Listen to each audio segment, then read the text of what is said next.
Hello, everyone. This is Krishna. We're going to talk about Petclinic with an AI chat panel using the Ollama service. I'm running within certain models. So before we jump on, please subscribe to Day One Dev, and I'm going to give you the entire walkthrough for code, how I implemented on existing Spring Petclinic project, which was forked from the Spring repository. I can see here under Spring projects, Spring Petclinic. So the main branch remains as is. I enhance the code and I do have a step-by-step documentation how I implement it. So before we do a deep dive, please subscribe to Day One Dev and we're gonna get on our hands-on work. So as you see here, I did call out, I do have a GitHub action pipeline to build the entire Docker image, and the Docker image is pushed to my public repository under Docker Hub, Krishna Manchikalapudi, and you'll see all the stuff. I'll also give you the action stuff. And before we get on the high-level architecture perspective, from a browser, there's an API call has been called to a Ollama service back on my API that triggers an AI chat controller, and from there, context service. From there, it calls localhost. I'm running an Ollama service within qwen model 3.5. This is the default right now. I'm running it on my local. And you can also try with Ollama on your local. It has a pretty good, any models which are not larger than 1.5 GB, you will have a better performance on your machine, right? So I can see that's in my PID. I'm running all the screenshots. And coming to a code, here the code, the files have been modified. Existing files, these are the new files have been created and the structure has been called out here. And similarly, on Spring Petclinic, there is a layout file. I added a div tag to place my entire stuff. So this is the entire structure of a folders. So I created an AI folder here because I do have a plan to enhance beyond the one which I'm calling out today is a simple. So this is a screenshot of my build, entire stuff I built in my project, and I'm running a Spring Petclinic, and these are the screenshots. So let's do a deep dive, and instead of going through our images, let's run it, right? So I did created a script to simplify entire stuff, and the default has been configured at the start, and you can see that it will take up everything. So once it's up and running, meanwhile, I hope you can also parallel keep it my screen, and we'll go and talk about, it will take a few seconds, and it should be there in my pipeline. So here, these are the three jobs. The GitHub Actions has been default under Spring Framework. The one which I did it is this one. So you can see here, I have entered my job. It creates a Docker image, and I publishes to entire stuff, and also do some of our best practices, market best practices, where I do an attestation of this one, and I create a few Docker images based on a commit code, JDK version, the artifact version, and kind of a stuff. And I also do a GitHub attestation. You can see here, SHA-256. I run it and attach it to my Docker image. Now, once I publish that, I do have two more steps where I pull the Docker image and do some validations on these two images here. You can see here. And then after that, I download SPOM attestation, which is also, if you are looking at a security mindset, SPOM is very valuable added, where it has a lot of information where from a security point, what all the artifacts I'm using it, if any day zero or radius blast, if you want to do that, it has all this information where you can extract and you can validate whether this project has that kind of a vulnerabilities, all the stuff. All right. So my service is up and running. So let's get on our action. All right. So I'm running here my default Spring Petclinic. If you downloaded basic project and you install it, you run it, whether in Maven run or you're using an jar file, you will see pretty much the same experience. Now in my AI part, what I've done is the div tag, which I put it in a layout, it will show you this one. So I did customization. So if my local Llama service is not working, I'll show you how it's going to show up because I can bring down two for you guys. And let me go to my, right, perfect. There is an error. So you can see here, if my local Llama service is offline, you see this kind of a called offline in a red icon. So this is what you see, and you try to act any interactions, it will not work because you will get some errors. So I want you to be careful that. Now, as I said, there's an AI button here, which just pops up. Then let's call out a default functions.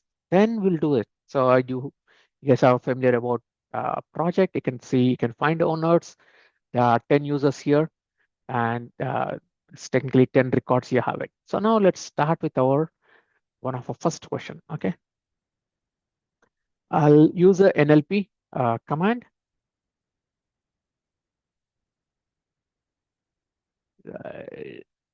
Oh, I should do this. Share the downloads list. Let's see how it. I never tried this typo, but I was typing it, so I got a typo error. So let's see how my Llama service reacts to that.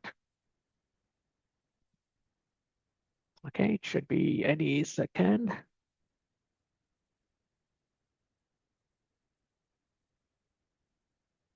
Let me increase my zoom level if you guys are not seeing it, so it will be more better. I know it's a little performance issue it's running in because I'm running a multiple things today on my device. I think I'm not running the debug mode. Okay. I should have went through a success scenario. Let's give a few more seconds, or else I'll kill service and we'll start it.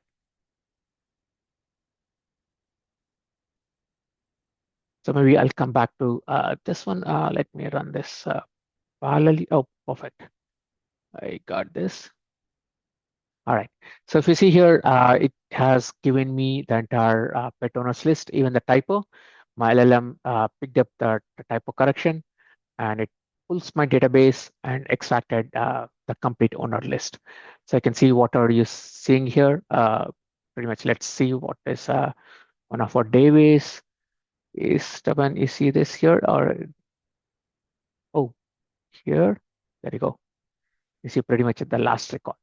And it also given me as there are 10 unique owner names in our database. Oh, this is good.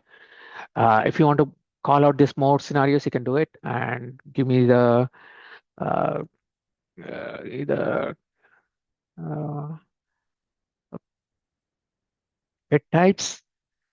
So it's consolidating. It will go to my Llama service. It will transform that to my uh, service and makes a query, and it will find out all the stuff. So this is a pretty straightforward, simple service because I know I did not implemented a lot of things here, which will be in the future records. I'm going to enhance this Spring Pet Clinic project to make it in the real world of your web applications, which you're having in a bank account or something where a customer do not want to research in their transactions where exactly he knows some transaction he has done it at some store, but he wants to identify. He knows only name like a Starbucks where he bought some coffee. Just will search for Starbucks and it will come out all the transactions in last 90 days or 30 days. What are the level of a depth we want to implement it? So this is a more focused can be implemented based on customer profile or his own preference. Instead, you're making its own stuff. Wow. So if you see here, there are pet types and it has given me their pet names, types found, and what they call the pet owners. And similarly, it has given me the categories. There are 4 categories and how many dogs I have at Hamels Lizards. It given me the categories list of a total 13 pets in a system. And you can see the pet owner types, the pet types and their names has been called out here. So this is a one value added information. I think from AI world, a lot of our applications are building towards this. Now, going back to our pipeline, as I said, I have a simple pipeline. You can see here various stages. I'm building it. and also attach evidence. Feel free to fork my code, and I'll be updating on this AI capabilities more. Okay. Now coming back to our big picture of the information, right? So you might have seen this. Okay, how to run it, install it. I did provided you validation, all the stuff. Go ahead and feel free to do it. Right now, let me talk about the one more. Okay, we have seen this error. You have seen these demos, these questions, and all the stuff. This is good. Okay, uh, and if you want to run it from a CLI mode, you're happy to run all the CLI mode with the validations before you make sure that your service has any trouble.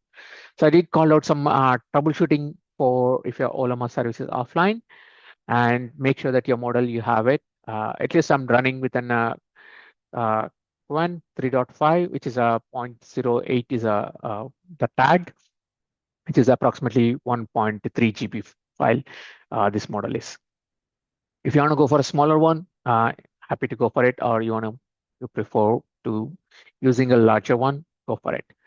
So if you have any questions, feel free to reach out to me. Either they can post a comments on my YouTube video, and meanwhile, happy programming and happy developing on this. Talk to you later. Please subscribe to Day One Dev.